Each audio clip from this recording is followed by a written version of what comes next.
Siapkan kopi dan cemilannya. Mari simak ulasan, hot isu dari MotoGP dan WSBK dan berita otomotif lainnya, dan selamat datang kembali di Motoinfo Channel. Francesco Bagnaia akhirnya kembali memperlihatkan taringnya di MotoGP Aragon 2025. Setelah performa buruk dalam sprint race hari Sabtu, sang juara dunia 2 kali berhasil mengamankan posisi ketiga dalam balapan utama hari Minggu, di belakang Marc Marquez dan Alex Marquez.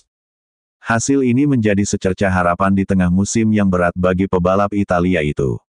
Sejak awal musim, Francisco Bagnaia terus mengeluhkan kurangnya rasa percaya diri pada bagian depan motor Desmosedici GP25-nya, sebuah problem yang bahkan tim Ducati sendiri mengaku kesulitan untuk pecahkan. Kami sangat senang karena Pecco tampaknya sudah kembali ke performa terbaiknya, ujar David Tardozzi, manajer tim Ducati. Usai balapan, para insinyur telah bekerja keras untuk memulihkan feeling di bagian depan. Dan akhirnya, kami menemukan sesuatu yang bahkan sebelumnya tak terpikirkan. Tardozzi menjelaskan bahwa perbaikan dilakukan hanya beberapa jam sebelum balapan dimulai. Ide itu muncul setelah diskusi intens antara Bagnaia dan race engineer-nya. Perubahan ini sangat kecil. Saya tidak akan bicara teknisnya. Mungkin Pecco akan menjelaskan nanti. Tapi ini benar-benar sesuatu yang baru bagi kami. Dan nyatanya, itu berhasil, ujarnya dengan lega. Tardozzi secara belak-belakan mengakui bahwa tim Ducati sempat frustrasi. Kami muak mendengar keluhan yang sama dari Pecco. Bukan karena kami tidak mempercayainya, tapi karena kami tidak tahu bagaimana menyelesaikannya. Katanya, akhirnya hari ini kami merasa lebih tenang. Kami telah mencari solusi ini sejak Jerez, Le Mans, dan Silverstone. Hasil podium di Aragon menjadi sangat penting, mengingat Bagnaia kini masih tertinggal 93 poin dari pimpinan klasemen Marc Marquez, yang tampil dominan sepanjang akhir pekan dan meraih kemenangan keempat musim ini. Namun momentum kini mulai berpihak ke arah Bagnaia. Dua seri berikutnya, di Mugello dan Assen, merupakan lintasan yang dikenal cocok dengan gaya balapnya dan telah memberinya banyak kemenangan di masa lalu. Kami akan melanjutkan pengujian pada area ini di tes besok. Tujuan kami jelas menghadirkan Pecco terbaik di Mugello minggu depan, tegas Tardozzi. Dengan solusi teknis baru dan rasa percaya diri yang mulai kembali, Francesco Bagnaia punya peluang nyata untuk membalikkan keadaan di paruh kedua musim. Apakah ini titik balik sang juara bertahan? Mugello bisa jadi jawabannya. Sementara di lain pihak, Fabio Quartararo dari Yamaha mengatakan bahwa ia kembali mengalami masalah catur getaran ban belakang dalam MotoGP Grand Prix Aragon, yang menyebabkan dia terjatuh saat berada di posisi ke-10.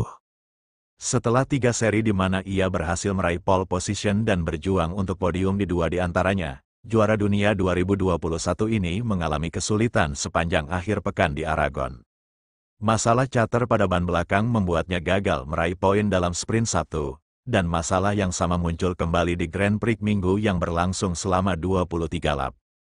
Quartararo terjatuh saat berada di posisi ke-10 di tikungan 1 pada lap ke-13, dan mengatakan bahwa getaran di ban belakang membuatnya tidak bisa mengendalikan motor.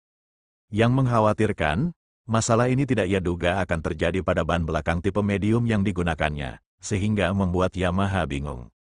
Sama seperti kemarin, catur di ban belakang, ban depan terkunci, tidak ada grip, jelasnya.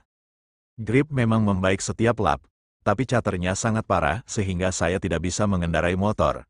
Ketika saya mencoba mendorong lebih keras, kami malah kehilangan grip di depan. Ini cukup aneh, karena kalau kami melakukan putaran pendek, sekitar 4 lap, kondisinya cukup baik. Tapi setelah 5 atau 6 lap, motor mulai mengalami banyak catur. Semakin lama semakin parah. Masalah ini berasal dari sesuatu yang kami belum tahu penyebabnya. Dengan ban soft kadang terjadi, tapi dengan ban medium kami tidak mengharapkan ini terjadi selama balapan. Tapi hari ini hal itu terjadi. Jadi, ini sangat aneh. Biasanya tidak pernah terjadi 2 kali berturut-turut. Kami harus mencari tahu penyebabnya. Ini situasi yang benar-benar aneh. Quartararo percaya Yamaha bisa melupakan akhir pekan buruk di Aragon. Namun juga mencatat bahwa trek ini menjadi tempat yang tepat untuk benar-benar melihat posisi M1 2025 dalam hierarki MotoGP. Meski ia yakin balapan-balapan berikutnya akan lebih baik untuk Yamaha, Ia mengakui potensi paket motor saat ini sangat buruk di Aragon dan masih banyak pekerjaan yang harus dilakukan. Bagi saya, ini adalah titik di mana kami benar-benar bisa melihat potensi kami dan posisi kami saat ini, ujarnya. Di beberapa trek kami lebih baik, di beberapa trek kami lebih buruk, tapi Aragon adalah salah satu trek di mana sangat penting untuk melihat potensi kami, dan hasilnya sangat buruk. Jadi, saya pikir kami harus banyak meningkatkan performa, masih perjalanan panjang ke depan. Tapi saya pikir Mugello dan Assen adalah trek di mana kami bisa jauh lebih cepat. Setelah kecelakaan Quartararo, pembalap Yamaha terbaik yang finish adalah Alex Rins di posisi ke-11. Dikutip dari Crash. Terima kasih telah menonton dan jangan lupa like, komen dan subscribe-nya. Ya.